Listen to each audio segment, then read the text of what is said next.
Welcome to the deep dive of Dvar Malchus, the Rebbe's Parsha Talks of the years 1991 and 1992, Tafshin Aleph and Tafshin Beis. My name is Hannah Margulies, and I'm so honored and grateful for this opportunity to dive into these texts together.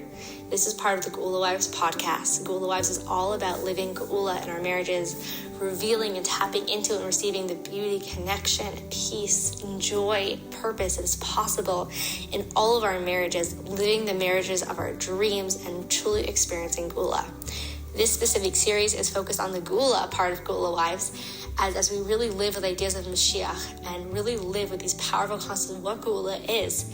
In the Rebbe's words, it allows us as the Keres Habayis, as the mainstay of our home, to infuse our homes with the energy of Geula. And of course, that energy of Geula, that is the energy of Shalom Bayis, the energy of true and complete peace. So the merit of learning these talks, we should be able to have true Shalom Bayis within ourselves, our minds, and our heart, within us and our husbands, within us and our homes, and the ultimate home for God in this world. That is the true Shalom Bayis. Thank you for joining, and let's dive in.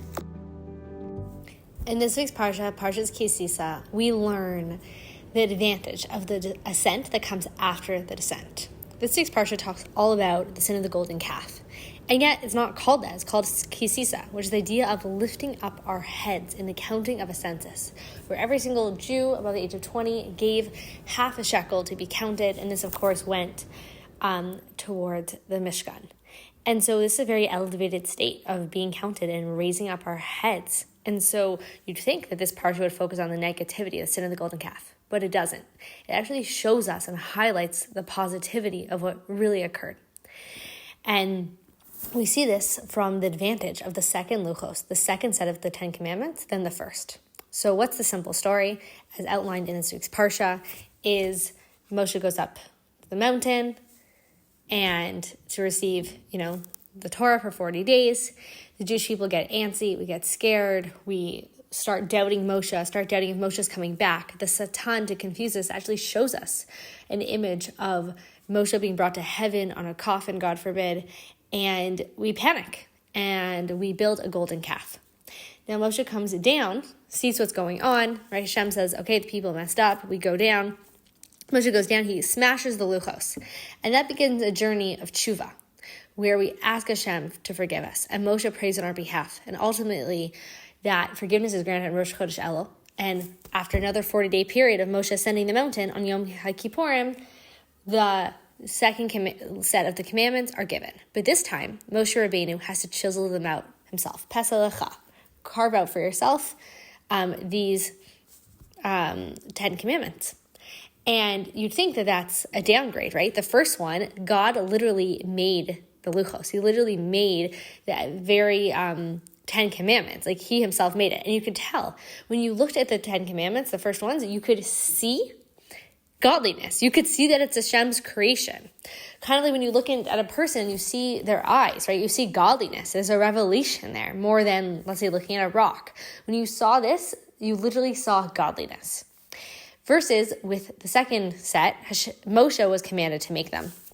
You'd think that they'd be less, but actually, this is where Moshe Rabbeinu was given his Karen Or, this incredible light that was on him. So much so that Moshe Rabbeinu actually had to wear a mask because there was so much godly revelation coming off of him. And so there must be an advantage of the second commandments. This is the second set of the 10 commandments. Right, same commandments, but different actual set of the tablets. So here the Rebbe takes us on this journey of Aleph, Beis, Gimel, right? Famously known as Emunah, Bitachon, Geula. So what's the Aleph? The Aleph is Anochi. It's that place of godly revelation. What's Beis? It's the human journey. It's Bereshis Bar Elokim. And what's Gimel? It's Geula. And all good things go in this pattern of 3. First, there's this godly revelation where Hashem creates the world, and there's only Him. And then, Bereshis Bar Elokim, God begins creating something called a creation, a world, room for mistake, room for tshuva, room for getting closer, room for coming from us. And that's ultimately how we get to Geula. And that's why this whole story of the sin of the golden calf is mentioned, not to bring the detriment of the Jewish people, but to show how this actually allowed for the path of tshuva. To show how even this was for Hashem to be able to say, even this you can take yourself out of. Even this lowly place, you're able to climb up and reach that place of Geulah, reach that place of the second tablets, reach that place of this Karen or this godly revelation. That yes, Moshe Rabbeinu embodied, but every single Jew has access to this godly revelation that comes from our derech of tshuva, of wanting to be close, of wanting the relationship.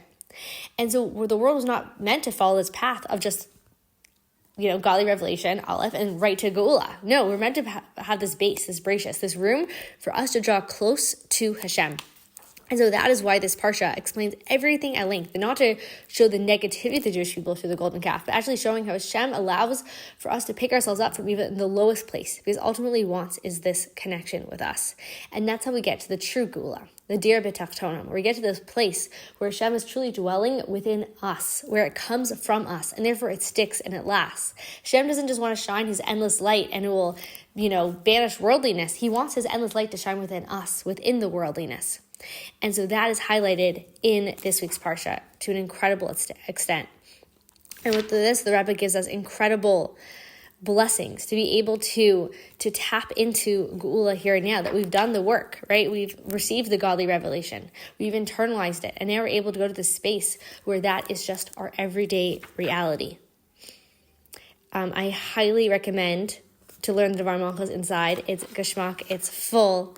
And l'chaim to my chavrusa who showed up today, despite there being rockets and other such things, to be able to learn this and prepare us together. And B'ezrat Hashem, through this aleph of the godly revelation that we're experiencing, to be able to have the base of bracious and be able to internalize this and allow it to spread to our Torah mitzvahs. And from this, we should immediately go to Geulah Shlema, to the ultimate redemption of being able to see Hashem in everything and know that in truth there is only Hashem. To learn more about how Geulah Wives can be part of your life and support you to live the marriage of your dreams, visit GeulahWives.org, consider joining the Geulah Wives Circle for full support, or step into the light of breakthrough coaching. Looking forward to you experiencing your personal Geulah and spreading that light to the entire world.